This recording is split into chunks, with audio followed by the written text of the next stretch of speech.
मोरे दया करो मोरे कृपा करो दया करो मोरे कृपा करो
दया करो मोरे सकल वैष्णव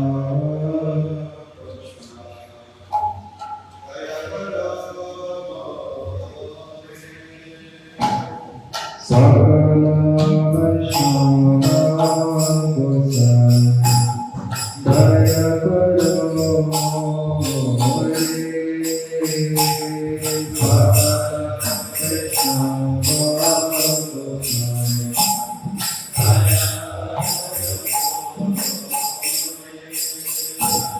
दासित्री नगरी करे एक नपारे दासित्री नगरी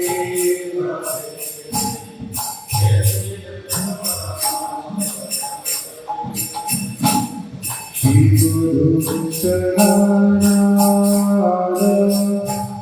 श्री कृष्ण चैतन्य श्री गुरु शरणागत श्री कृष्ण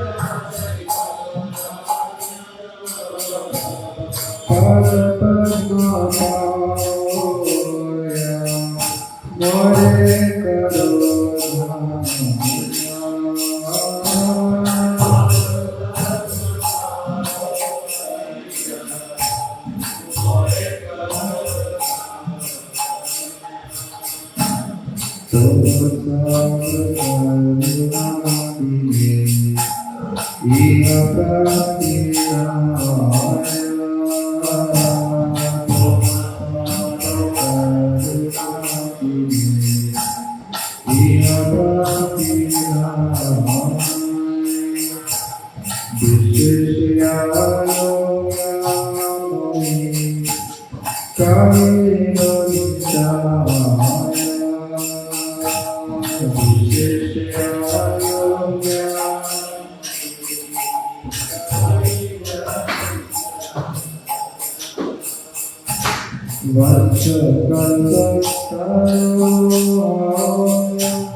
ठाकुर वैष्णव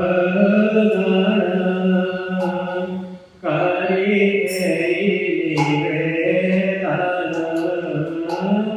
ठाकुर वैष्णव करि निवेदन ओ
Irupe bagi mo seva mui duracara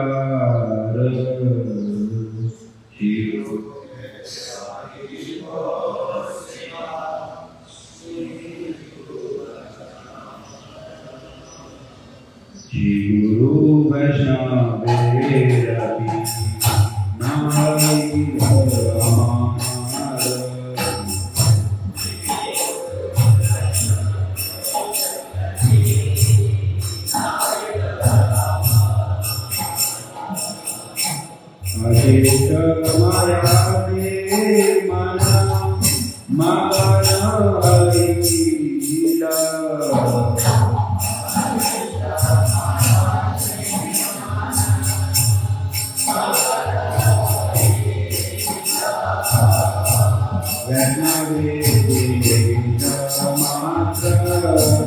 Rapi Nari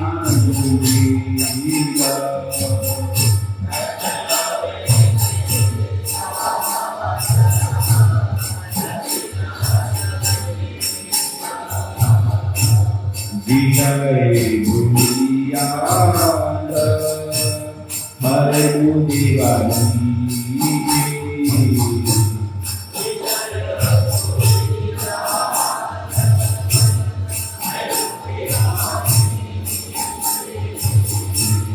चले पांचवी देव माया से पिता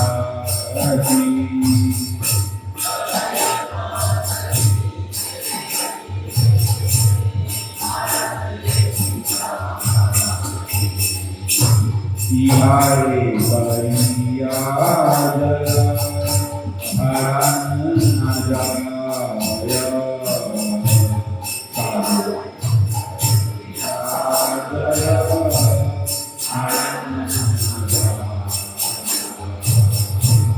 Sadhu Vipavinara Nahi Gaupaya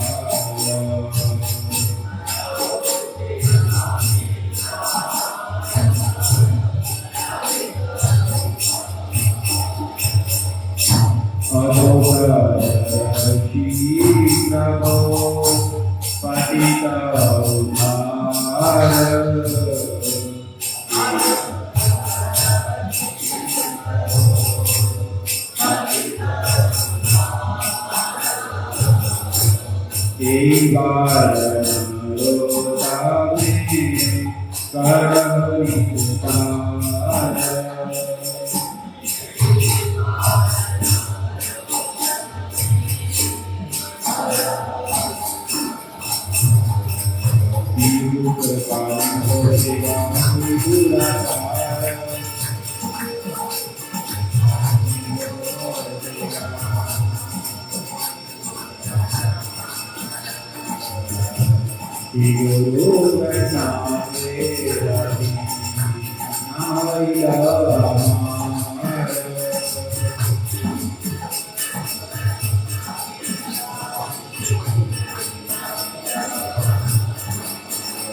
Radha Krishna लीला गुण गाओ रात्रि Radha Krishna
Radha Krishna Saradeka Sada Tite Kure Radha Krishna Sada Tite Kure Kumara Sarita Saki Sakina Sarite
ओम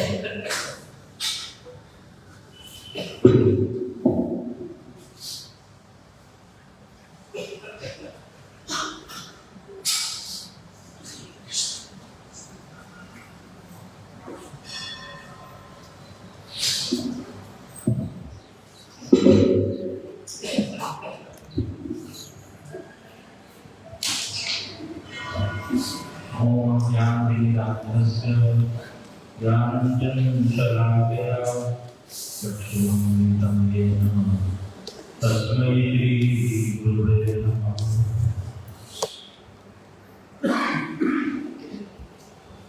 गुरुवे गौरचन्द्राय राधिकाय सदाय कृष्णाय कृष्णभक्ताय तद्भक्ताय नमो नमः। वाञ्छाकल्पतरुभ्यश्च कृपासिन्धुभ्येव च पतितानां पावनेभ्यो वैष्णवेभ्यो नमो नमः। हरे कृष्णा कृष्णा कृष्णा हरे हरे हरे राम राम राम हरे हरे।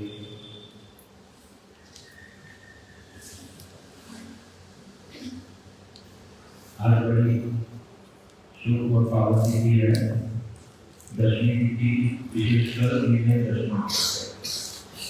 और गौड़ीय संप्रदाय के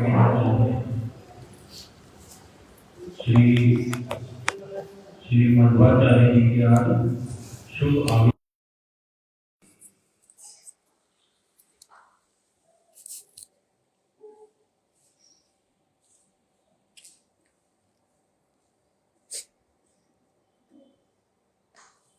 सुबह और शाम को निरंतर गौड़िया मठ में इस्कॉन में जय ध्वनि दी जाती है। और विशेषकर हम लोग जब अंत में बोलते हैं चारों धाम, चारों आचार्य, चारों संप्रदाय की जय। तो और विशेषकर बहुत से गौड़िया मठ में चारों आचार्यों के चित्रपट भी स्थापित होते हैं, विग्रह भी होते हैं। जैसे नवदीप धाम में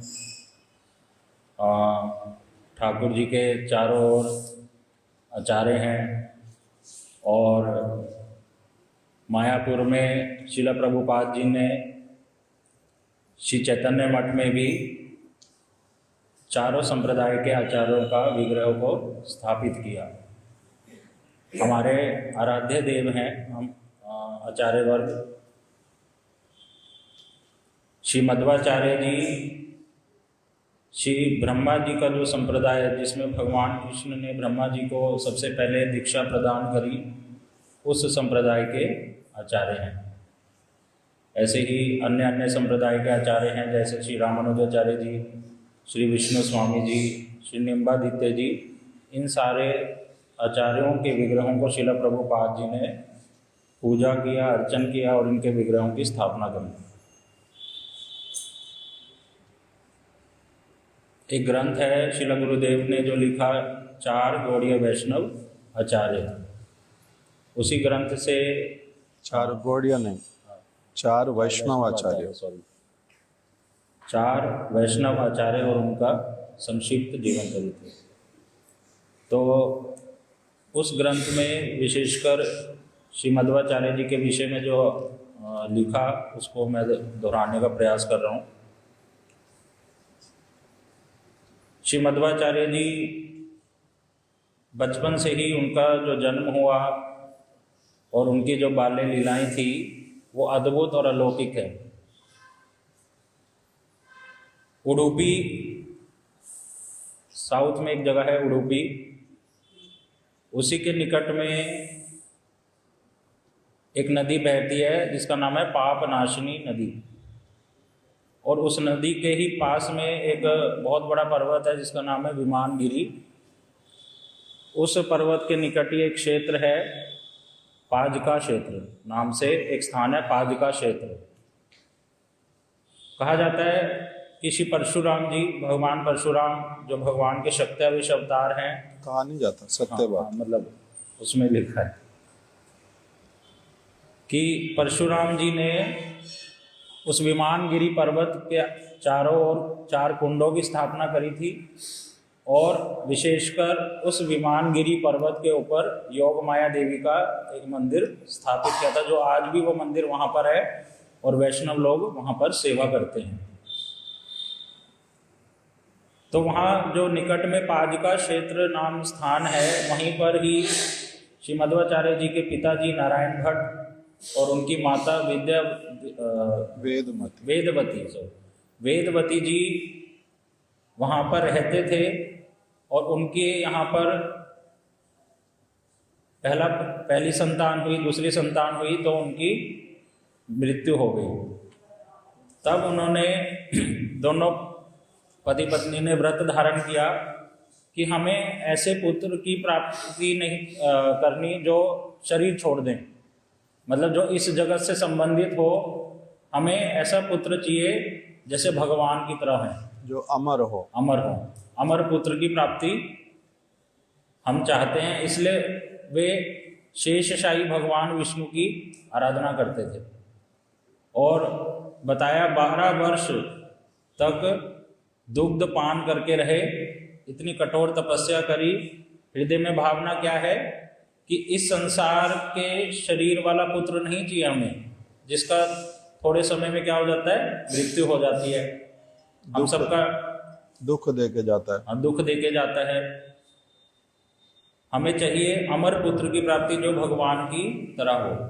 तो इस प्रकार से शेषशाही भगवान उन पर प्रसन्न हुए। तब उनके यहाँ पर श्री मध्वाचार्य जी का जन्म हुआ।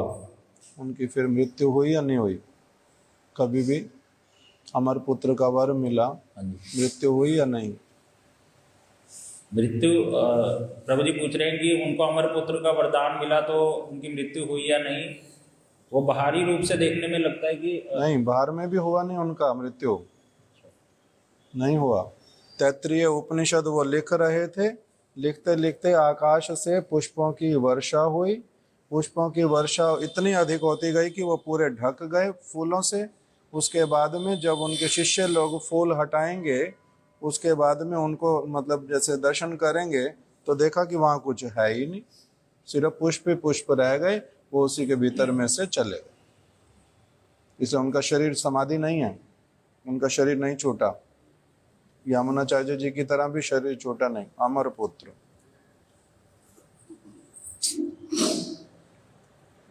इस प्रकार से श्री मध्वाचार्य जी अमर पुत्र का जो वरदान उनको प्राप्त था, तो वो प्रभु जी ने लोगों को सुनाई नहीं दिया। सुनाओ माइक पे। प्रभु जी बता रहे हैं कि श्री मध्वाचार्य जी तैत्तिरीय उपनिषद लिख रहे थे, तो उसी समय आकाश से पुष्पों की वर्षा हुई और उनका पूरा जो शरीर है वो ढक गया पुष्पों से। और जब फिर शिष्यों ने उस पुष्पों को हटाकर देखा तो गुरुजी वहाँ पर नहीं थे। तो इस प्रकार से ना तो उनकी समाधि कोई है, समाधि मंदिर प्रभु जी बता रहे हैं।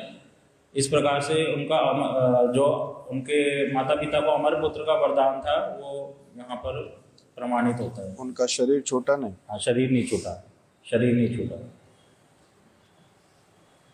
तो मध्वाचार्य जी का नाम उनके माता पिता ने वासुदेव रखा, क्योंकि भगवान का नाम है, जो मेरा नाम है।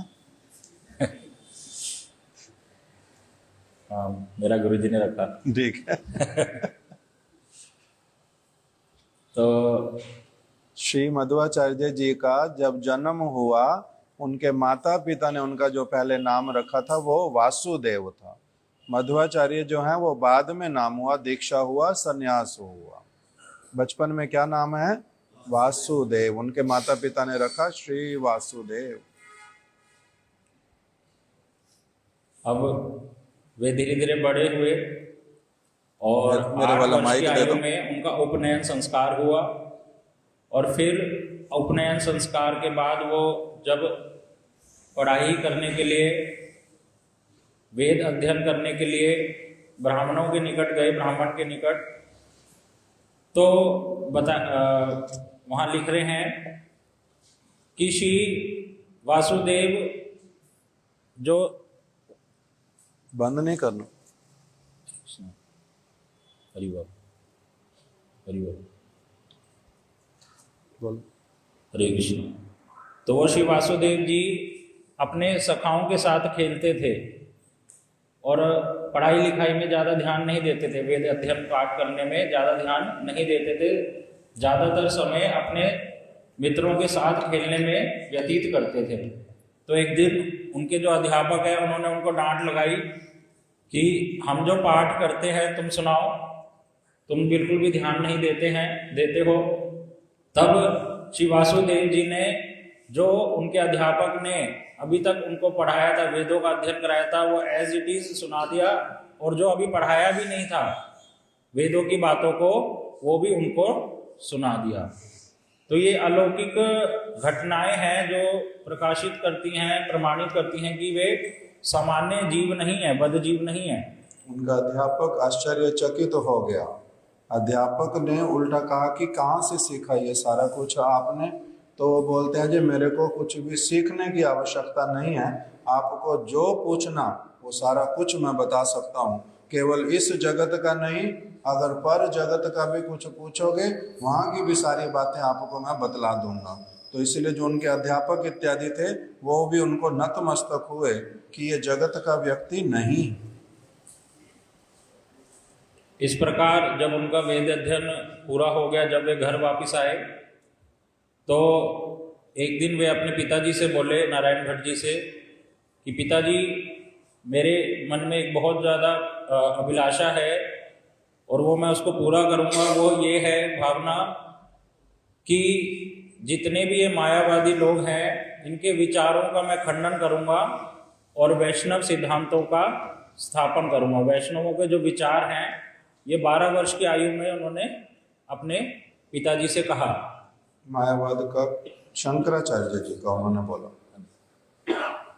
शंकराचार्य जी के जो विचार है केवल अद्वैतवाद, मायावाद, उसका खंडन करूंगा और वैष्णवों के सिद्धांत, उनके विचारों को मैं स्थापन करूंगा। शंकराचार्य जी क्या कहते हैं?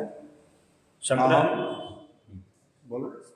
शंकराचार्य जी का जो विचार है वह ये है कि वो अहम ब्रह्मास्मि सो अस्मि हम, इन मंत्रों के माध्यम से ये समझाते हैं सबको कि हम सब जितने भी जीव हैं वो क्या है?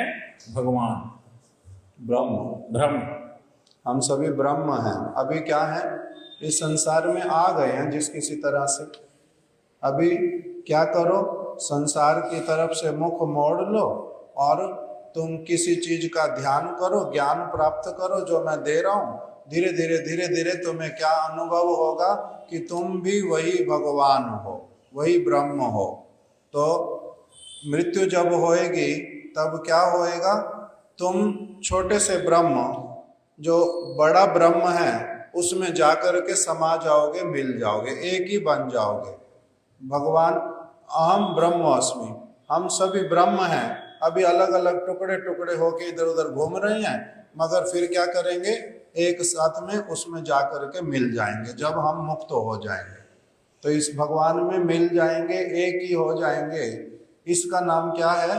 शंकराचार्य जी का विचार। ये मायावाद है, बिल्कुल गलत बात है, भ्रांत है, मनोकल्पित बात है। ऐसा कभी होता ही नहीं है। जितने भी सारे लोग बोलते हैं कि हम एक समय में जाकर के ब्रह्म में मिल जाएंगे, हम ब्रह्म ही बन जाएंगे, वो लोग स्वयं भी मिथ्या बात बोलते हैं और दूसरों को भी बहकाते हैं। उनकी बात कभी भी पूरी होएगी नहीं, उनकी आशा कभी पूरी नहीं होती। ऐसा वाला होता ही नहीं।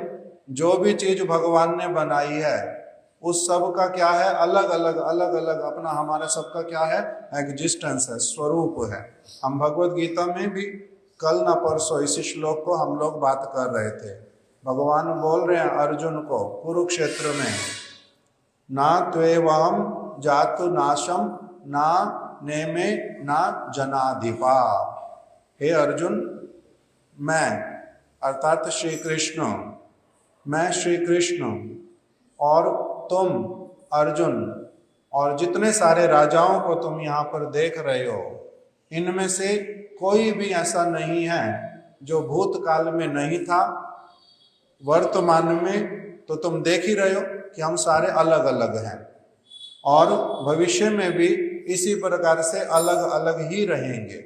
सबका अपना आइडेंटिटी होगा, सबकी अपनी पर्सनैलिटी है।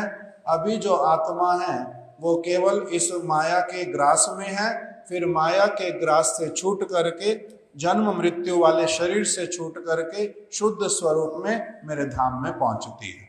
तो इसलिए मेरे में कोई आकर के मिल जाता है, ये बात गलत है। सबका, जैसे माता यशोदा है, नंद बाबा हैं, श्रीदाम हैं, सुबल हैं, राधा रानी हैं, ललिता सखी हैं, कृष्ण के गैयाएं हैं, बछड़े हैं, मयूर हैं, कोकिल है, सारी जिस प्रकार से सारे के सारे वहां पर प्राणियों का अलग अलग सबका आइडेंटिटी है, उसी प्रकार से ही हम लोग भी जब भगवान के धाम में पहुंचेंगे तो हमारा अपना एक शरीर होगा, हमारा अपना एक नाम है, हमारी अपनी सेवा है, हमारे अपने भाव हैं। इसी का नाम क्या है? मध्वाचार्य जी का सिद्धांत, कि हम भगवान में जाकर के मिलेंगे नहीं, सब कुछ एक नहीं है। इसलिए मध्वाचार्य जी का जहां पर भी विग्रह देखेंगे, चित्रपट, फोटोग्राफ देखेंगे, सब जगह पर वो कैसे हैं?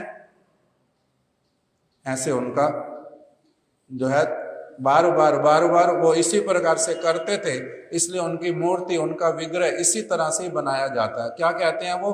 एक नहीं दो हैं। भगवान में और हमारे में अंतर है।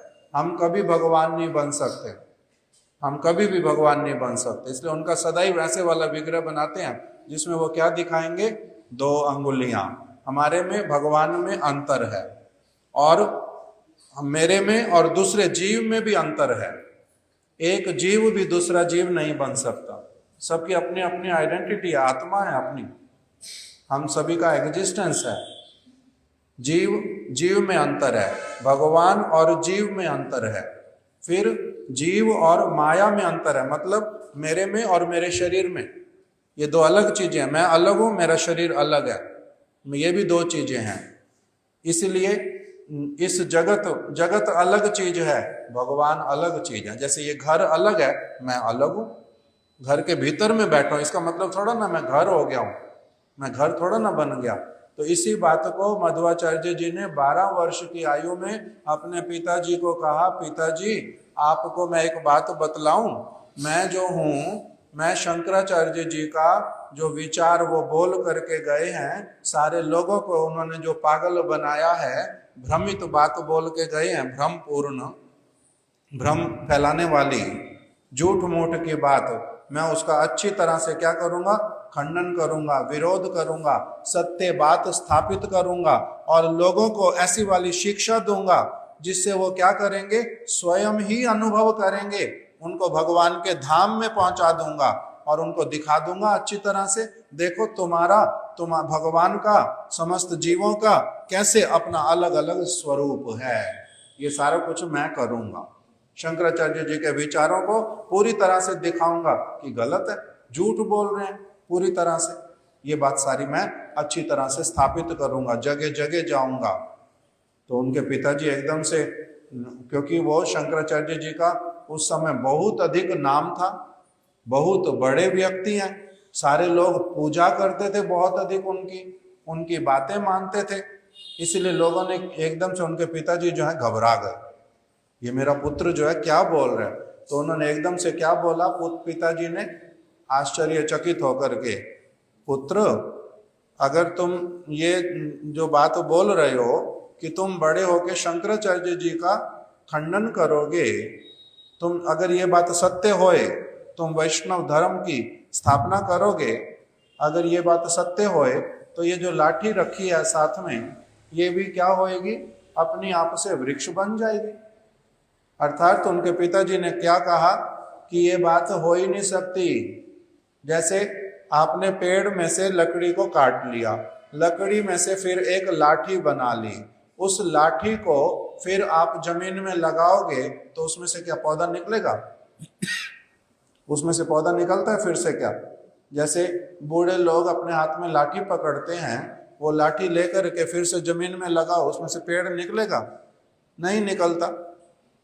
तो उनके पिताजी ने कहा इसी जैसे ये पेड़ में से ये लाठी में से पेड़ नहीं निकलता, उसी तरह से कोई भी व्यक्ति वो शंकराचार्य जी का विरोध नहीं कर सकता, शंकराचार्य जी का विरोध नहीं कर सकता। इन्होंने कहा पिताजी ऐसी बात है, तो उन्होंने साथ में रखी हुई लाठी को ही साथ साथ में क्या कर दिया, जमीन में लगा दिया।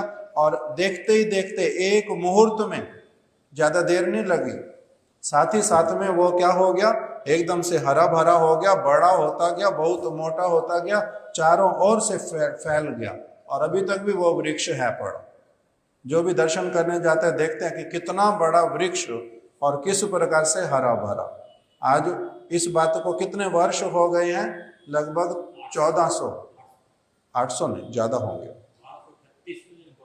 ठीक है, जैसा भी हो, उनको लगभग महाप्रभु से 1100 वर्ष पहले की बात बोलते हैं, जितना भी पहले हो, किंतु वो वृक्ष अभी तक भी है उसी प्रकार से। तो इसीलिए ये कोई साधारण व्यक्ति नहीं थे, इसलिए उनका परिचय क्या बताया, बता चुके हम? नहीं, अभी नहीं बताओ। वे साधारण नहीं है, उनको बताया गया है कि वे भीम और हनुमान जी के अवतार हैं। भीम वायु के अवतार, हनुमान जी भी वायु के अवतार, और ये मध्वाचार्य जी भी वायु के अवतार, वायु के तृतीय अवतार बोलते हैं इनको। तो इस प्रकार से श्री वासुदेव जी ने अपने पिताजी को बोला कि भगवान की कृपा से असंभव भी संभव हो सकता है। तो जैसे उस लाठी को गाड़ा कि ये असंभव ऐसे पेड़ निकल सकता है, तो भगवान की कृपा से सब कुछ हो सकता है। उसी तरह से मैं भी शंकराचार्य जी का विरोध कर वैष्णव सिद्धांत को स्थापित करूँगा। सब कुछ संभव है का मतलब सत्य वस्तु सदैव विजयी रहती है। सत्य वस्तु का कभी कोई परिवर्तन कर नहीं सकता। उसको ढक सकते हैं, बहुत कुछ बोल सकते हैं, किंतु समय के फेर से जब भगवान की इच्छा होती है सत्य फिर से प्रकाशित होता है। तो इसीलिए उन्होंने जिस वस्तु को स्थापित करना है वो सत्य वस्तु है, मिथ्या नहीं है, इसलिए उनकी विजय होएगी। असंभव संभव होगा का मतलब, असंभव क्यों बोल रहे हैं? संसार, उनके पिताजी को लग रहा है कि असंभव है, किंतु अगर कोई भी व्यक्ति अगर सत्य बात बोले तो वो सत्य सत्य ही रहता है। तो श्री वासुदेव जी ने मन में पूरा ठान लिया था कि मैं ऐसे करूँगा। तब उनके पिताजी घबराए और उन्होंने सोचा कि कहीं ये सन्यास न ग्रहण कर ले, इससे पहले हम इसका क्या कराएंगे, विवाह करा देंगे। लेकिन श्री वासुदेव जी अपने पिताजी की मन की भावना को पकड़ लिए थे और उन्होंने भी पूरा सोच लिया था कि अब मैं बड़ी शीघ्र ही सन्यास ग्रहण करूँगा। तब उन्होंने श्री अच्युत प्रेक्ष जी से, इस स्थान पर प्रभुपाद जी ने बड़ी अच्छी अच्छी शिक्षा दी है, वो बताओ पहले। तो श्रील प्रभुपाद जी बड़ी सुंदर शिक्षा दे रहे हैं वहाँ पर कि जैसे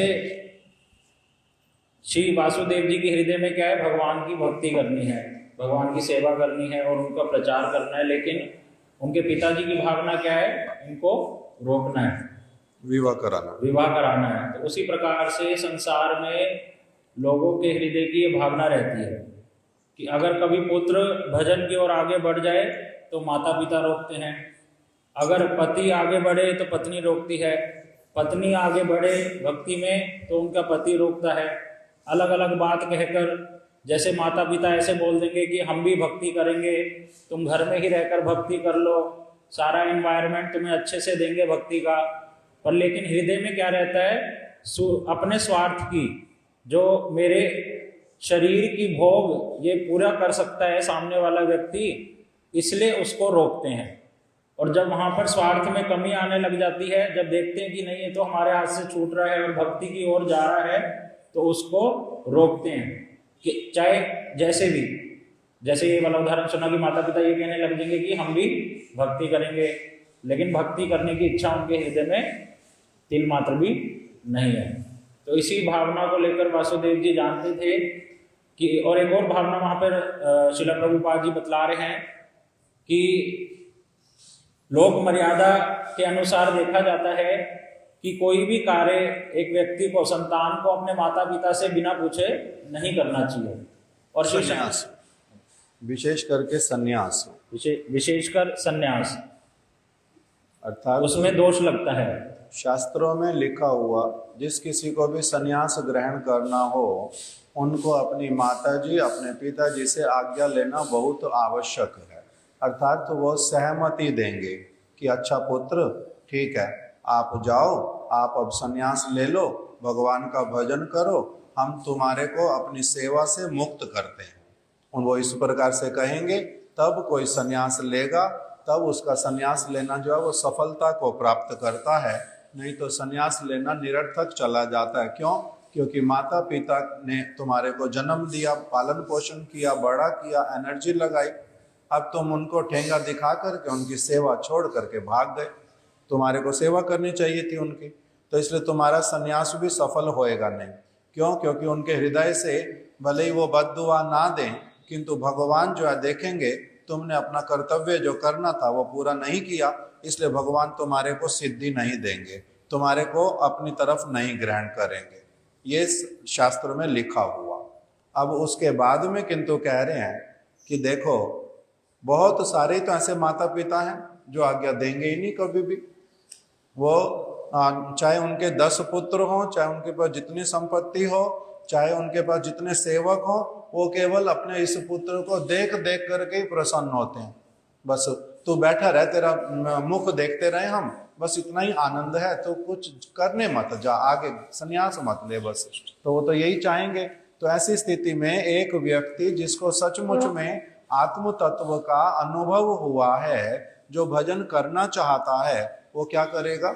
माता पिता अनुमति देंगे ही नहीं, वो देंगे ही नहीं अनुमति। जैसे हमारे सिद्धांति महाराज जी की माता जी, वो क्या बोलती है उसको बार बार, वो बोलती है कि तेरे को माला ही जपनी है ना, तेरे को ग्रंथ ही पढ़ने है ना, तू घर, तेरे को काम नहीं करना ना, काम मत कर, माला ही जपी जा, ग्रंथ ही पढ़ी जा, जितने साधुओं को बुलाना है अपना घर में बुलाई जा, किंतु तू रह यहीं पर ही। तेरे को अलग से ऊपर हम सारा फ्लोर बना देते हैं, तू सारा कुछ यहीं पर करी जा, ना काम करने की जरूरत है ना कुछ और, मगर रहना यहाँ पर है। तो कहता नहीं, मैंने यहाँ रहना नहीं, मैंने वृंदावन रहना है, मैंने साधुओं के साथ रहना है। तो माता बोलती है कि वहां भी तूने वही माला ही फेरी जानी है, यहाँ पर भी माला ही फेरी जानी है, क्या फर्क पड़ता है उससे, माला यहीं फेरी जा। तो वो कहता है इससे क्या फर्क पड़ेगा, तो तू कम से कम सामने बैठा रहेगा, मन को बड़ी संतुष्टि मिलेगी। बस इतनी सी बात है, मन को संतुष्टि मिलेगी। तो अगर ये आज्ञा नहीं देंगे तो क्या करना चाहिए? तो इसलिए मध्वाचार्य जी ने अपने जीवन में दिखलाया कि जो वो शास्त्र में बात लिखी है कि आज्ञा लेकर के जाना, वो किसके लिए लिखी है? क्योंकि वास्तविक माता पिता जिनको आत्म तत्व का ज्ञान है, वो सदैव क्या चाहते हैं? उल्टा, ये व्यक्ति भजन में लगे, जितना अधिक अच्छे से लग सकता है उतना लगे, इसका जितना अधिक मंगल हो सकता है उतना मंगल हो, तभी तो माता पिता। तो अगर वो आज्ञा नहीं देते तो क्या करना चाहिए? तो श्री मध्वाचार्य जी ने बताया कि अगर ऐसे माता पिता जिनको ना आत्मा का पता, ना भगवान का पता, ना भजन करने से क्या लाभ होता है ये पता, अगर उनसे वो आज्ञा नहीं भी देते तब भी कोई चिंता नहीं करना, भगवान का भजन करने के लिए अग्रसर होना। इसलिए मध्वाचार्य जी ने स्वयं ये करके दिखलाया। वो अपना घर छोड़ करके चले गए, माता पिता चाहते नहीं, आज्ञा देंगे भी नहीं, उन्होंने केयर नहीं की, वो चले गए अपना, वो चले गए। अब ये सारी बातें अच्छी तरह से हम लोग सब लोगों को समझाने के लिए कि वास्तविक स्थिति क्या होती है। अगर जैसे मैं अपने घर से जब आ रहा हूँ तो एक और किसी का नाम बताता हूँ, एक प्रभु थे हमारे, वो बोलता है कि मैंने भजन करने के लिए जाना, माता पिता जाने नहीं देंगे, वो जाने नहीं देते। तो बच्चा बोलता है अगर मैं आज मर जाता, एक्सीडेंट हो जाता, मैं मर जाता, तब आपके पालन पोषण रक्षा सारा कुछ कौन करता? अगर मैं मर ही जाता तब क्या करते? मरने के ऊपर आपका क्या वो है, बस चलेगा? अगर बच्चा मर जाए, किसी का बस चलता है माता पिता का इस संसार में? बस तो नहीं चलता, ये चीजें तो किसी के अपने हाथ में नहीं है। तो इसीलिए अगर मैं मर गया तब क्या करते? तो कहते वो तो जो होता होता, तो कहते आज सोच लो मैं मर गया हूं, मैं चल दिया अपना, मैं मर गया हूं। इसी प्रकार से मध्वाचार्य जी ने किया कि सोच लो मर गया, मर गया, आज्ञा लिए भी ना चला गया, हाँ आज्ञा लिए भी नहीं चला गया, उसका संन्यास सिद्धि होएगा नहीं? कहते होएगा। क्यों नहीं संन्यास का सिद्धि होएगा? मैंने आपकी तरफ से अपना मुख नहीं फेरा है। चैतन्य महाप्रभु ने क्या बोला अपनी माता जी को? आनेर तनय माता, क्या है, किसको आता ये वाला?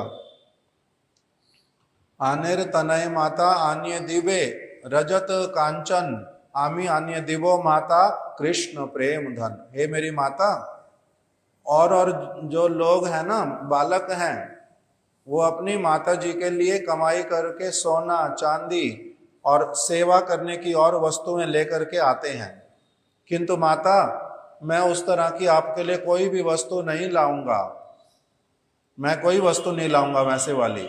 आनेर तनय माता आने दिवे रजत कांचन, वो सोना चांदी लाएंगे, मैं किंतु वो वाला सब नहीं ला पाऊंगा। मैं क्या करूंगा?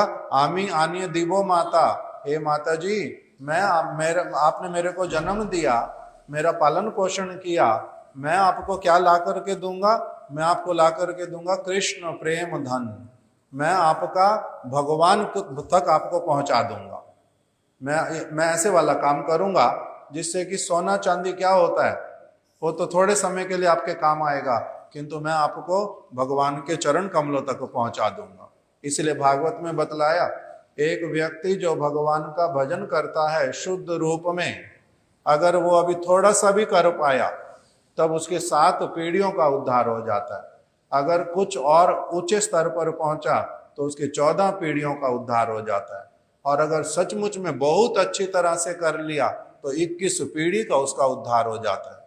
तो इसीलिए इस प्रकार से सन्यास, शुद्ध सन्यास ग्रहण करने के लिए यदि माता पिता जिनको अभी उस वस्तु का ज्ञान नहीं हुआ, वो अगर मना भी करते हैं तब भी अच्छा काम करने के लिए निषेध नहीं है। शास्त्र की वाणी को अच्छे से कैसे समझना चाहिए, ये मध्वाचार्य जी ने अपने जीवन से करके दिखलाया। इसलिए माता पिता की आज्ञा के बिना ही उन्होंने क्या किया? संन्यास ग्रहण किया। अब बताओ, प्रभुपाद जी वाली एक और बात भी है उसमें, शंकराचार्य जी क्या? हाँ, ये वाली तो खैर आ गई हमारे उसमें, और एक बात भी है। फिर से बताओ प्रसंग क्या है, प्रारंभ कहाँ से है? श्री मध्वाचार्य जी संन्यास लेना चाहते हैं।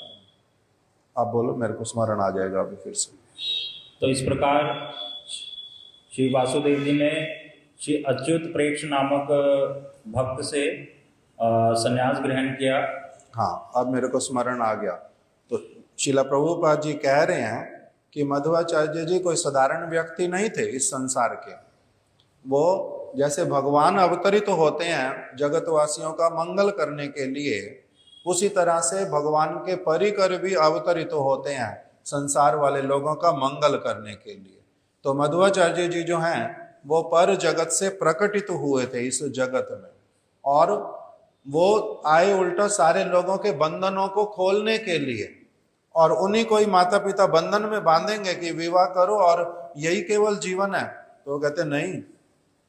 जो संसार के हजारों लोगों के बंधनों को दूर करने के लिए आए, छुड़वाने के लिए आए, उनको कोई बंधन में बांध पाएगा? वचन, ओ देखो, अगर हमारी आज्ञा नहीं हुई तुम घर छोड़ के जाओगे, तुम्हारी सिद्धि नहीं होएगी। वो कहते मैं तुम्हारे इस वचन के बंधन में भी नहीं बंधूंगा। ये कोई वचन सत्य वचन है? ये कोई सत्य वचन नहीं है। क्यों?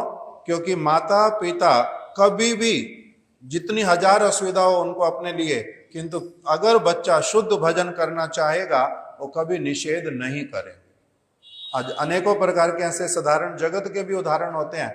माता पिता अपने ऊपर कितनी तरह की कोई जैसे परेशानी हो अपने सिर पे ले लेते, बच्चे को परेशान नहीं होने देते, स्वयं उल्टा कुछ सहन कर जाते, बच्चे का जिसमें हित होगा वो उसको अच्छे से करने देते हैं। तो इसी प्रकार से जिसमें सबका हित होगा, माता पिता उसके लिए मना करेगा, ऐसा कैसे हो सकता है? ये मध्वाचार्य जी ने अपने जीवन से शिक्षा दी। इनके संन्यास की घटना भी अद्भुत है। वहाँ पे बतलाया श्रील प्रभुपाद जी कि शंकराचार्य जी जब अंतिम लीला कर रहे थे, अपना देह त्याग करने वाले थे, तो उनके शिष्य आकर पूछते हैं कि हमारी क्या सेवा रहेगी। तब शंकराचार्य जी ने उनको बोला कि जो विचार मैंने बताए केवल अद्वैतवाद मायावाद का प्रचार आपने अच्छे से करना है। और विशेषकर उस समय एक भक्त थे प्राज्ञ तीर्थ नाम के। क्या नाम था? प्राज्ञ तीर्थ। ठीक से बोलो। प्राज्ञ तीर्थ। भगवान ने ब्रह्मा जी को दीक्षा दी। ब्रह्मा जी से ऐसे ऐसे करते हुए एक भक्त जो आए, उनका नाम हुआ प्राज्ञ तीर्थ। तो प्राज्ञ तीर्थ नामक भक्त जो हैं उस समय भगवान के विचारों का, सिद्धांतों का प्रचार करते थे। तो शंकराचार्य जी ने कहा जब तक वे इस धरती पर हैं तो हमारा जो केवल अद्वैत, जो मेरे वाले विचार हैं, उसका प्रचार ठीक से नहीं हो पाएगा। इसलिए उनको कन्वर्ट कर दो, जैसे तैसे अपना बलपूर्वक उनको बाहरी रूप में या जैसे भी उनको क्या कर दो, हमारे वाली फिलॉसफी में ले आओ। तो उनके शिष्यों ने शंकराचार्य जी को कहा ठीक है, हम ऐसे ही करेंगे। तब उनके शिष्यों ने बलपूर्वक प्राज्ञ तीर्थ जी, जिनके आगे शिष्य हुए अच्युत प्रेक्ष जी, जिनसे वासुदेव जी ने संन्यास ग्रहण किया, तो प्राज्ञ तीर्थ जी के मठ को जला दिया। उनके द्वारा लिखे वेद ग्रंथ वो सारे जला दिए और उनको भी बड़ा मारा और उनको फिर त्रिपुंड धारण कराकर कहा कि हमारी फिलॉसफी को आप फॉलो करो। तो वहाँ पर श्रील प्रभुपाद जी बतला रहे हैं, बाह्य रूप से तो उन्होंने दिखलाया कि मैं ठीक है, मैंने आपके यहाँ पर आ गया हूँ, लेकिन हृदय से वो भगवान कृष्ण विष्णु की ही आराधना करते थे। और इसी बात को उनके शिष्य श्री अच्युत प्रेक्ष जी ने भी धारण किया। बाहरी रूप में लगता था वो त्रिपुंड धारण कर रहे हैं, शंकराचार्य जी को फॉलो कर रहे हैं, लेकिन हृदय में भगवान के प्रति ही भावना रहती। और जब वासुदेव जी 10 वर्ष के थे तो उनके घर के निकट ही अच्युत प्रेक्ष जी रहते। तो उनसे ये मिलने जैसा भी भेंट हुई, तो वहाँ श्रील प्रभुपाद जी बतला रहे हैं कि 1 वर्ष तक जब ये उनसे मिलते तो श्री वासुदेव जी ने ही जो वैष्णव विचार थे कि हम एक नहीं है, भगवान अलग हैं, हमारा अस्तित्व अलग है, ये सारे सिद्धांतों की बातें 1 वर्ष तक किससे करी? श्री अच्युत प्रेक्ष जी से। ये उसी तरह से प्रभु जी, जैसे महाप्रभु जब संन्यास लेने गए केशव भारती जी से, तो उनको इतनी ज़्यादा डिटेल की जरूरत है। हाँ, तो इस प्रकार अच्युत प्रेक्ष जी से इनकी भेंट हुई और फिर उन्हीं अच्युत प्रेक्ष जी से इन्होंने संन्यास ग्रहण किया। संन्यास ग्रहण करके इनका जो नाम हुआ, उनके गुरुजी ने दिया श्री आनंद तीर्थ। और इस आनंद तीर्थ शब्द का ही अर्थ है मध्व। तो श्रील प्रभुपाद जी बड़े अच्छे से समझा रहे हैं मध्व शब्द का अर्थ क्या है। मधु शब्द आया कहाँ से? मधु प्लस व। मधु शब्द का अर्थ होता है आनंद और व शब्द का मतलब होता है ज्ञान। और ज्ञान शब्द का एक और अर्थ होता है तीर्थ। तो इसलिए आनंद तीर्थ, मधु शब्द का अर्थ हो गया आनंद और ज्ञान शब्द का हो गया तीर्थ। तो आनंद तीर्थ और मध्व एक ही बात है। तो इस प्रकार इनका मध्वाचार्य नाम पड़ा और फिर इनके शिष्य हुए। और श्री मध्वाचार्य जी फिर जगह जगह जाकर, जो इनके हृदय की भावना थी, उस समय 12 वर्ष की आयु में इन्होंने संन्यास ग्रहण किया और भगवान की वाणी का प्रचार किया।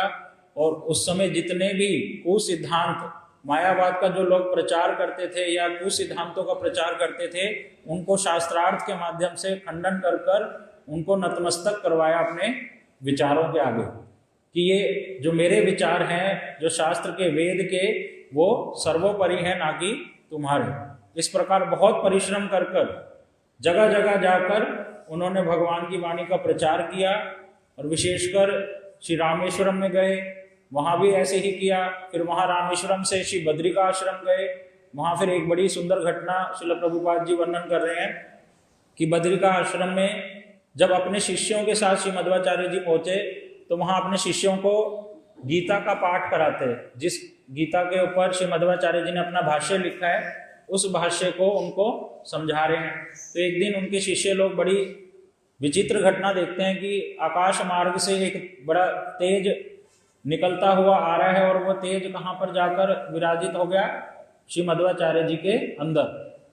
तो श्री मध्वाचार्य जी, उस शिष्य लोग तो नहीं समझ पाए ये क्या है, लेकिन मध्वाचार्य जी समझ गए कि श्री वेद व्यास जी ही मुझे बुला रहे हैं शिक्षक।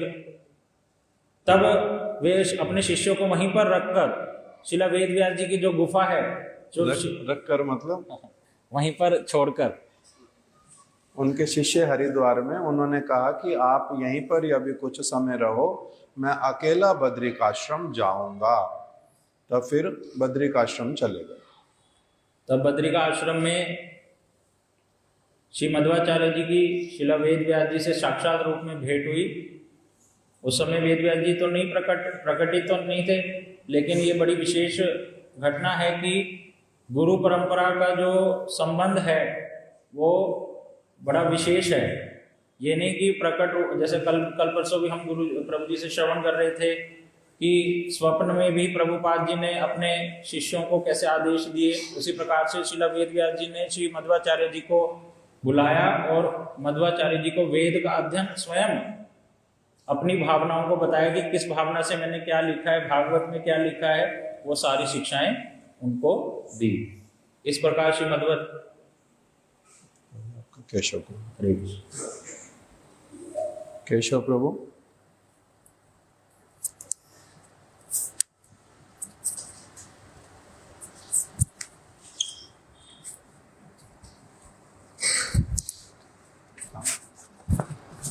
आ जाइए, बुला लो।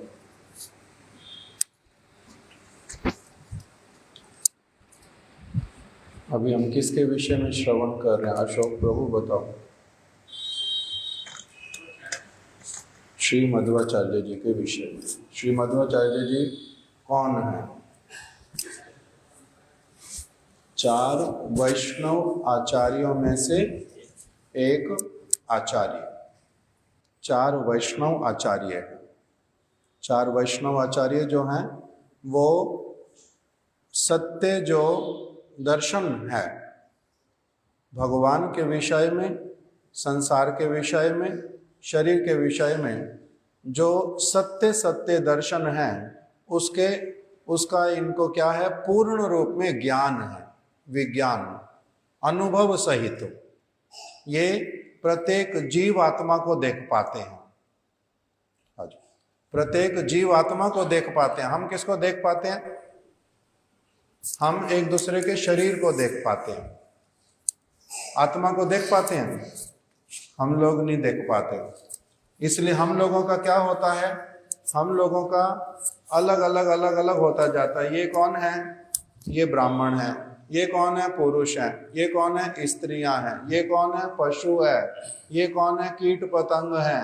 ये कौन है? भारतीय है। ये कौन है? काला है। ये कौन है? गोरा है। ये कौन है? बुद्धिमान। ये कौन है? मूर्ख। ये विदेशी, ये देशी, ये अच्छे संस्कार वाला, ये खराब संस्कार वाला। ये सारी चीजें हम लोग देखते हैं। किंतु ये लोग क्या देखते हैं? श्री मध्वाचार्य जी हुए, श्री रामानुजाचार्य जी हुए, ये लोग क्या देखते हैं? ये लोग इस शरीर को देखते हैं, ये तो चमड़ी है, ये हाड मांस का बना हुआ शरीर है, ये तो केवल मात्र बाहरी एक कवरिंग है, और जो भी इसके साथ में जुड़ी हुई चीज है, काला है, गोरा है, मोटा है, पतला है, पशु है, पक्षी है, स्त्री है, पुरुष है, जो सारा कुछ है, ये सारा कुछ क्या है? केवल मात्र आत्मा के ऊपर की कवरिंग है। आत्मा की कवरिंग है।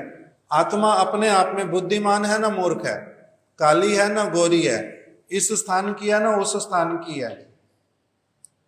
कह रहे आत्मा जो है वो सबकी एक जैसी है। आत्मा सभी की एक जैसी, और सभी की बुद्धि उसमें कैसी है? बहुत तेज, सबका स्वरूप कैसा है? अत्यंत सुंदर। सबका सारे के सारे क्या हैं? एक जैसे प्रकृति, उसमें पुरुष और स्त्री भी नहीं है। आत्मा क्या है? प्रकृति है। भगवान एकमात्र प्रभु है, बाकी सारे उनके दास हैं, सभी जीवात्माएं। तो इसलिए ये लोग उस चीज का दर्शन करते हैं और इस चीज का दर्शन करते हैं, संसार में कैसे ये कष्ट पा रहे हैं, कैसे ये निकल सकते हैं, कैसे भगवान के धाम में पहुंच सकते हैं, इनका जन्म मृत्यु का चक्र कैसे समाप्त हो सकता है। भगवान कहाँ पर है वो भी देख पाते, ये कहाँ पर है वो भी देख पाते। जैसे आप चींटी को देखो तो पता चलता है कि चलती जा रही है, चलती जा रही है, चलती जा रही है, चलती जा रही है क्या उसको खाने की चीज? बिल्कुल छोटा सा एक कोई चीनी का दाना पड़ा हुआ है, उसी में कितनी सारी चींटियां इधर से उधर, इधर से उधर पड़ी हैं। और दूसरी तरफ अलमारी के ऊपर सामान रखा है, वो उसको पता ही नहीं चलता, वहां पर नहीं जा पा रही। तो ये सारी चीज हम देख पा रहे हैं, किंतु चींटी को बोलने से भी वो समझ पाएगी? वो नहीं समझ पाएगी। इसी प्रकार से आचार्य लोग जिन चीजों को देखते हैं, साधारण व्यक्ति को वो चीज कुछ पता भी नहीं चलती। हम लोगों की स्थिति कैसी होती है? चींटियों के जैसे। इसलिए ये विशेष विशेष आचार्य, इनका क्या है? आत्मा पूर्ण रूप में जागृत और आत्म दृष्टि से ही सारा कुछ देखते हैं, चर्म चक्षुओं से केवल नहीं देखते। इससे क्या दिखाई देगा? हमारी जितने भी देश विदेश में सरकारें हैं, हमारी आइडेंटिटी किस चीज को मानते हैं? हमारे शरीर को फोटो खींचते हैं, ये तुम्हारी आइडेंटिटी है, आइडेंटिटी कार्ड पे लगा देते हैं। ये कब तक रहेगी? अभी मैं मर गया, मेरी वो आइडेंटिटी खत्म।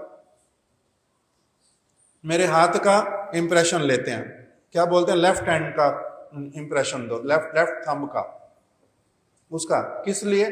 क्योंकि उनको इससे ज्यादा कुछ उनके बस की बात नहीं है मेरी आइडेंटिटी देखना।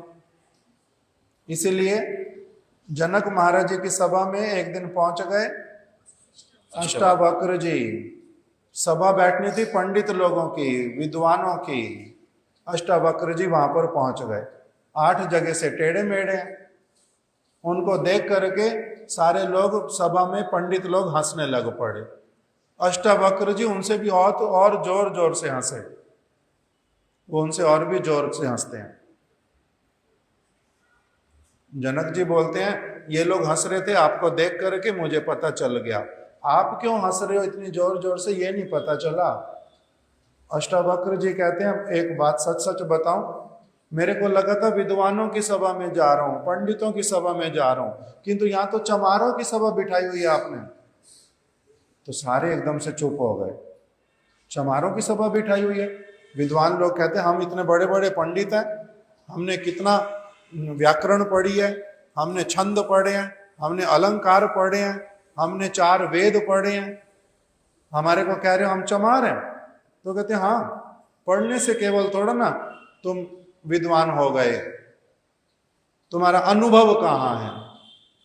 तुम तो चमार, मेरे इस शरीर के टेढ़े मेढ़े भागों को देख करके तुम लोग हंस रहे हो और समझ रहे हो मैं ये हूं, मैं तो ये नहीं हूं।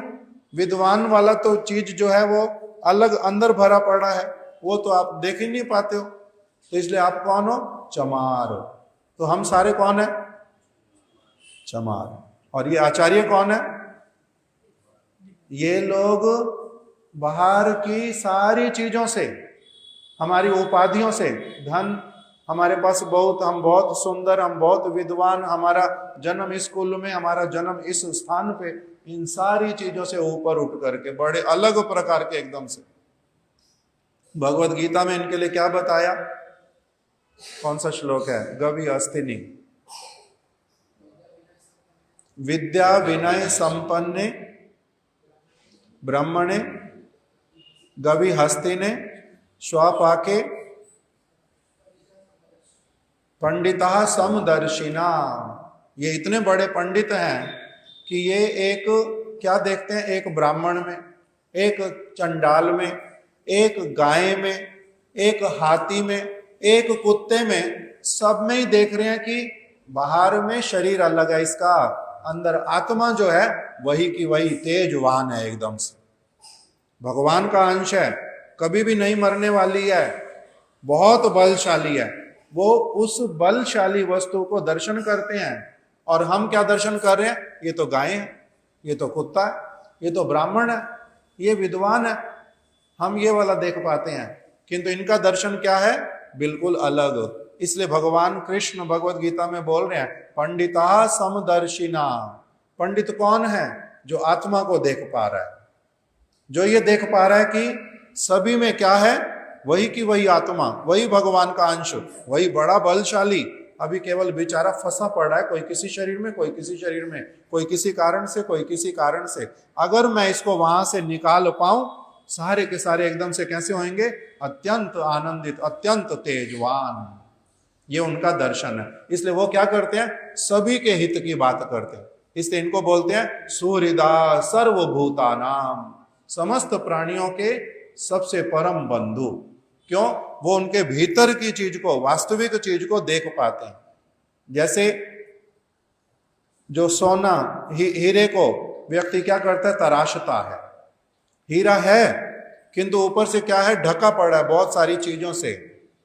उसको तराशने के लिए व्यक्ति को एक्सपर्ट होना पड़ता है। ये मध्वाचार्य इत्यादि जो आचार्य वर्ग हैं, ये कैसे हैं? उसी इतने एक्सपर्ट हैं। कोई किसी भी शरीर वाला, किसी भी भाषा वाला, स्त्री वाला, स्त्री हो, पुरुष हो, जैसा भी कोई क्यों ना हो, कहीं का रहने वाला क्यों ना हो, उन सबको तराश सकते हैं बड़ी अच्छी तरह से, और उसको इतना पवित्र बना देते हैं कि वो अपने स्वरूप का पूर्ण रूप में दर्शन कर पाता है, बड़ा बल का अनुभव करता है। इसलिए इनका दर्शन जो है वो विशेष, इसलिए पूजनीय है, इसलिए इनकी पूजा होती है कि ये कैसे वाले आचार्य हैं। ये हैं पंडिता समदर्शन, ये वास्तविक पंडित है, पोंगा पंडित नहीं। संसार में बोलते हैं ना पोंगा पंडित है। पोंगा पंडित किसको कहते हैं? पोंगा पंडित क्या होता है? केवल पोथी लेकर के चलता है, बोलता है सारी बातें पढ़ करके, रट करके, किंतु धेले की भी अक्ल नहीं होती जिसको, उसको बोलते हैं पोंगा पंडित। सत्य बात कुछ भी नहीं पता, किताबी कीड़ा, उसको बोलते पोंगा पंडित।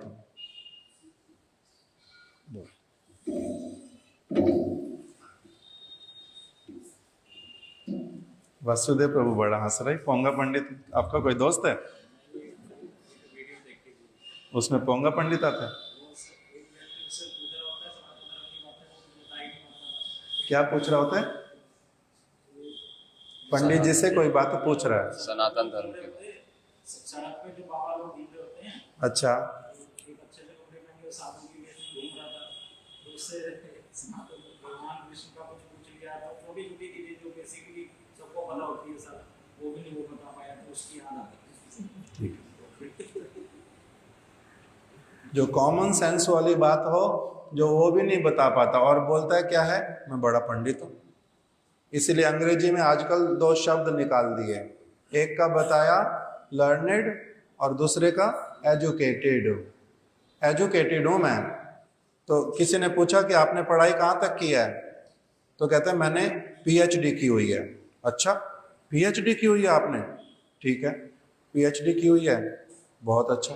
तो इसका मतलब क्या हुआ? आप कौन है? बहुत एजुकेटेड हो, बड़े पढ़े लिखे हैं, एजुकेटेड हैं। किंतु फिर उनको कहा कि आप क्या करो, आप मेरे को बताना कि माताजी और पिताजी इन दोनों में से आपके प्रति प्रेम किसका अधिक है? तो वो उसका वर्णन करने बैठ गया। अच्छा, मेरे को सोचना पड़ेगा, माताजी का ज्यादा है, पिताजी का ज्यादा है, माताजी का ज्यादा है, पिताजी का ज्यादा है। जब सोचने लग पड़ा तो वो कहते हैं ये सिर्फ एजुकेटेड ही है, लर्नेड नहीं है। लर्नेड कौन होता है? वो ठीक ठीक बात मुहूर्त में बता देता है। वो क्या कहता है? माता और पिता इसमें से कोई ये बता पाते ठीक से? विशाल प्रभु ने हमारे एक दिन उत्तर दिया था ये वाला, कि ये वाली आंख मेरी अच्छी है, ये वाली आंख मेरी अच्छी है। कौन सी वाली अच्छी? जिसको आप कहोगे मेरे को बचाना है, दूसरे को मरने दो। कौन सी वाली अच्छी है? दोनों अच्छी हैं। ये आंख में से भी फिर ऐसा करना पड़ता है, इसी प्रकार से माता पिता में से भी कुछ कहना पड़ता है। तो इसलिए बोलते हैं लर्नेड अलग, एजुकेटेड अलग। किताबी कीड़ा बहुत हो सकते, नंबर बहुत सारे आते हैं, पढ़ाई लिखाई भी बहुत कर जाते, किंतु अक्ल किसी किसी की बहुत छोटी होती, इसलिए पढ़ने लिखने से ही होता नहीं। इसलिए बोलते हैं एजुकेटेड अलग है और लर्नेड व्यक्ति अलग है। इसी प्रकार से किताबी कीड़ा पोंगा पंडित अलग है, आत्म तत्व का दर्शन करने वाला पंडित अलग है। हो सकता है किसी ने बिल्कुल पढ़ाई नहीं की किंतु आत्म तत्व को जानता है। पुराने लोग ऐसे विद्यालयों में नहीं पढ़ाई करते थे जाकर के, और डिग्रियां नहीं मिलती थी लोगों से, लिखा हुआ नहीं मिलता था इसने ये पढ़ाई कर ली। उसका आचरण, उसका विचार, उसकी भाषा ये बोलता था कि ये पंडित है या मूर्ख है। तो इसलिए इसको बोलते हैं लर्नेड। सीखा हुआ क्या है, केवल पढ़ा लिखा नहीं। किसी से पूछा कि आप, एक व्यक्ति इंटरव्यू देने गया तो उसको कहते हैं कि तुम क्या काम कर सकते हो, तो कहते हैं सर मैंने इंजीनियरिंग की हुई है। मैंने ये नहीं पूछा तुमने क्या किया हुआ, काम कौन सा कर सकते हो, तो कहते हैं काम तो कुछ नहीं कर सकता मगर मैंने इंजीनियरिंग की हुई है। काम नहीं कर सकते, तुम्हें तो हम काम करने के लिए रखेंगे, तो कहते नहीं मेरे को काम तो आपको सिखाना पड़ेगा, अभी मैंने काम आज तक किया ही नहीं जीवन में।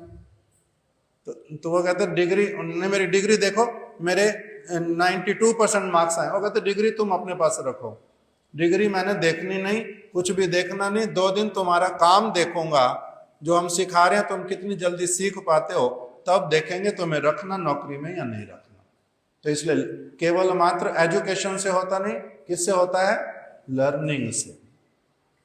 चलो अब आप बोलो, 10 मिनट बोलो। ओम ज्ञानतिमिरान्धस्य ज्ञानेन्द्रशलाकया चक्षुरुन्मीलितं येन तस्मै श्रीगुरवे नमः। नमो विष्णुपादाय राधिकाय प्रियात्मने श्रीश्रीमद्भक्तिवेदान्तनारायण नामिने श्री कृष्ण चैतन्य कथा बोलो। हम लोग श्री मध्वाचार्य जी के विषय में श्रवण कर रहे हैं। अभी किस प्रकार से पांडित्य के विषय में हम लोगों ने समझा कि वास्तविक पांडित्य क्या है, और गुरुवर्ग श्री मध्वाचार्य जी के विषय में भी इस बात को कहते हैं कि कैसे उन्होंने कितने हजार वर्ष अधिक हो गया है, उन्होंने श्रीमद् भागवतम की टीका को लिखा। आज तक भी सारे गुरुवर्ग उस टीका को देख के बड़े आश्चर्यचकित होते हैं। क्यों? क्योंकि उनकी टीका में हर एक शब्द का किस प्रकार से वो एक शब्द के लिए अलग अलग शास्त्रों से उस शब्द को समझाने के लिए एक श्लोकों को वो कोट कर रहे हैं वहां पर।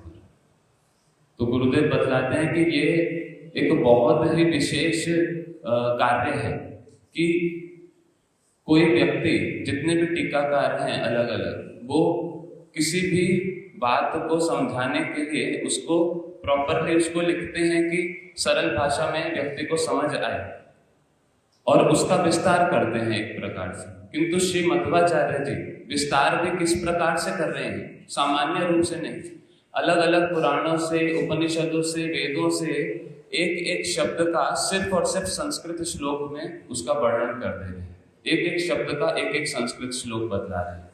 तो ये उनका इस प्रकार के पांडित्य का परिचय है कि कैसा उनको सारे वेद शास्त्र पूर्ण रूप से कंठस्थ थे, कि पूरे भागवतम की इस प्रकार से उन्होंने टीका कर दी।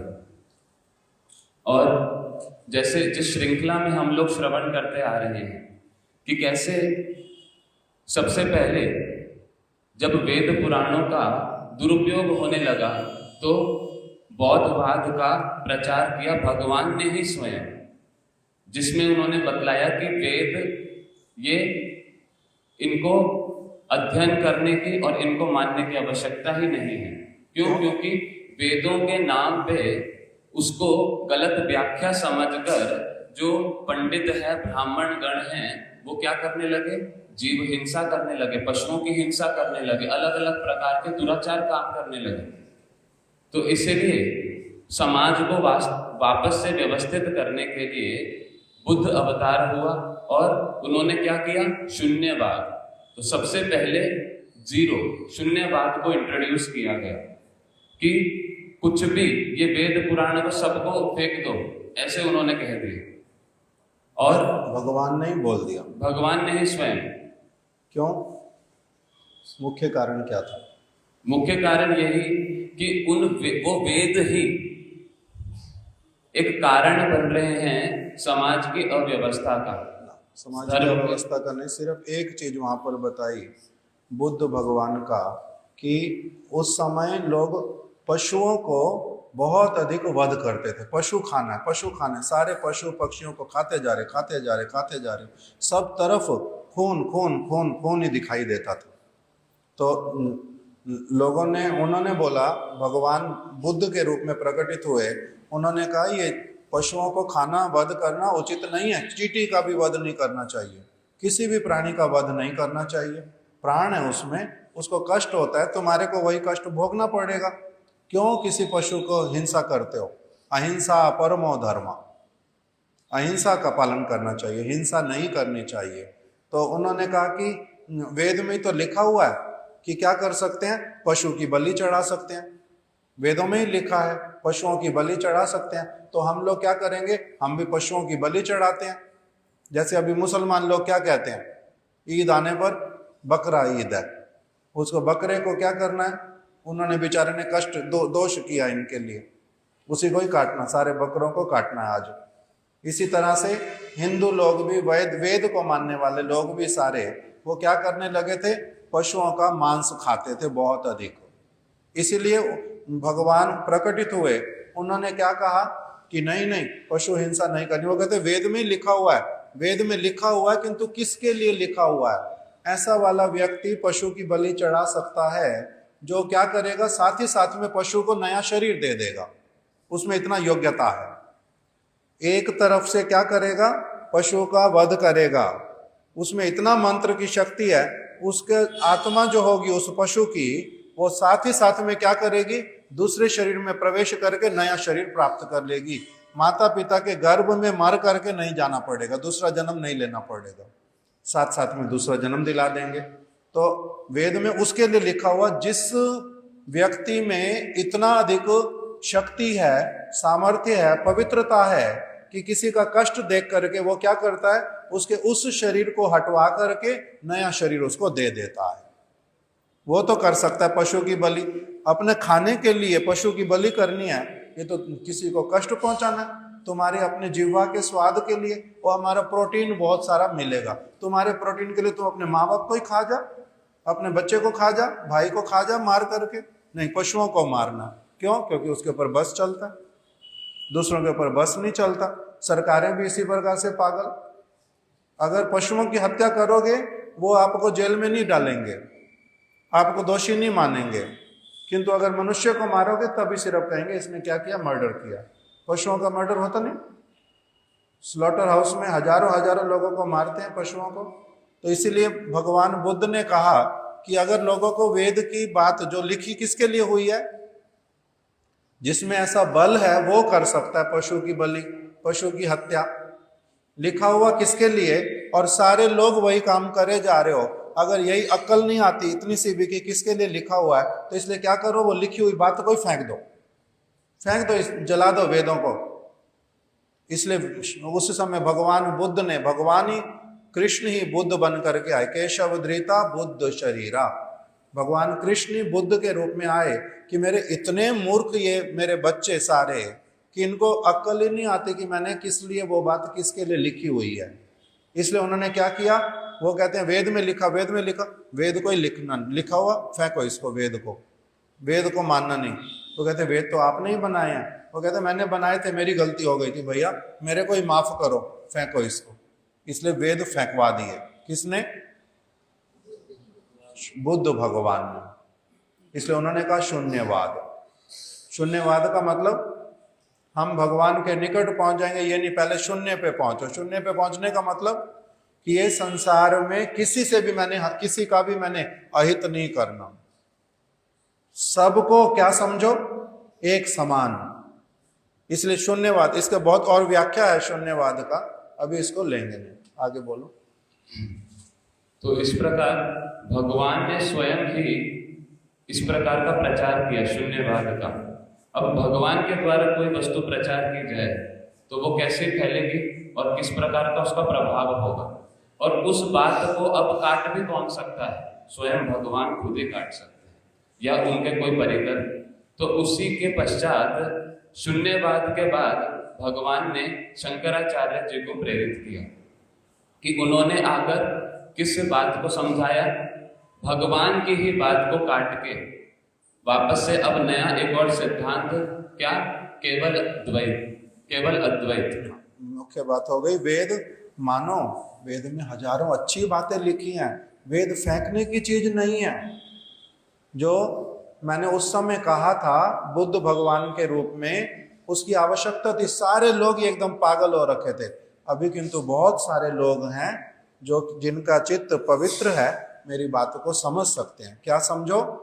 वेद में हजारों अच्छी बातें लिखी हैं, इसलिए वो सारी बातों को क्या करो? स्वीकार करो। वेद में देखो ये लिखा है, वेद में ये लिखा, वेद में ये लिखा। तब फिर उन्होंने फिर से वेदों के लोगों के मन में अच्छी तरह से भावना भरी कि वेद जो है वो बहुत लाभकारी वस्तु है। वेद शास्त्र हैं, भगवान के द्वारा ही बोले गए हैं। दूसरी बार उन्होंने जब कहा वेद फेंक दो, उसका कुछ कारण था विशेष, इस चीज को समझो।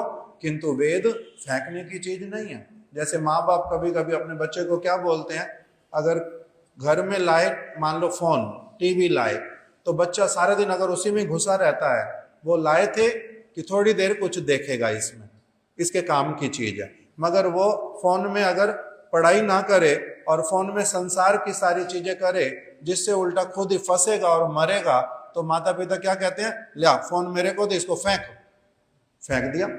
तो एक समय में फेंक दिया, दूसरे समय में फिर क्या समझाते हैं कि देख अच्छा बन, तेरे को मैं फोन तो देना ही चाहता हूं, मगर इसका लाभ जो है उस चीज को समझ और उसके द्वारा वही वाली चीज ले, खराब तरफ मत जा। ये सारी चीज किसने समझाई? फिर शंकराचार्य जी ने। वो बच्ची क्या फोन देखती है बहुत ज्यादा, उसके सिर पे हाथ फेर रहे हैं सारे, इसका छीन लिया था किसी ने फोन। ठीक है, बोलो। फिर शंकराचार्य जी के पश्चात शंकराचार्य जी ने किस प्रकार पूरा विश्व विजय करा और सारे बड़े बड़े पंडितों को उन्होंने कन्वर्ट कर दिया कि नहीं, शून्यवाद नहीं बल्कि वेदों को मानो, वेदों को उनको एक इस तरीके से फेंको नहीं। अब शंकराचार्य जी के पश्चात रामानुजाचार्य जी आए और रामानुजाचार्य जी ने क्या स्थापित किया? शंकराचार्य जी की जो बातों में जहां जहां कमी रह गई, जो उनके अपसिद्धांत थे, उनको पुनः ठीक किया। क्योंकि एकदम से जीव का एक स्तर है, एक फर्स्ट क्लास से सीधा कोई 10th क्लास में नहीं जा सकता। तो शंकराचार्य जी ने जो आधार वो प्रदान किया वेदों को वापस से इंट्रोड्यूस करके। उसके पश्चात श्री रामानुजाचार्य जी ने उन वेदों की वास्तविक व्याख्या को पूरे जगत में समझाया। और उनके पश्चात श्री मध्वाचार्य जी आए।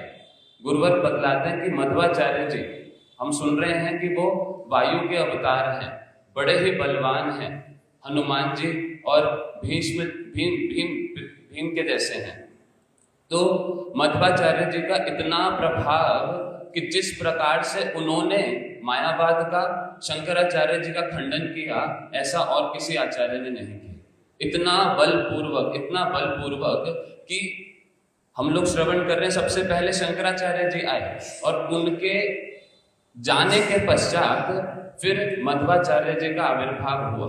किंतु मध्वाचार्य जी का ऐसा प्रभाव कि शंकराचार्य जी पुनः मध्वाचार्य जी के काल में वो पुनः जन्म लेके मध्वाचार्य जी से शास्त्रार्थ करने के लिए आए, कि सिर्फ और सिर्फ उनके फॉलोअर्स को ही नहीं बल्कि शंकराचार्य जी स्वयं खुद वापस से पुनः अवतरित हुए मध्वाचार्य जी के साथ शास्त्रार्थ करने के लिए। और मध्वाचार्य जी ने उनको वहां पर भी पूर्ण रूप से पराजित करके अपना प्रभाव ऐसा स्थापित किया कि पूरा विश्व में सारे पंडित, सभी लोगों को उन्होंने किस प्रकार से जो वास्तविक वेदों की जो भाषा है, जो वास्तविक वेदों का जो ज्ञान है, इम्पोर्ट है, जो वो बतलाना चाह रहे हैं जीव को, उस वस्तु को ठीक ठीक रूप से उन्होंने प्रदान किया।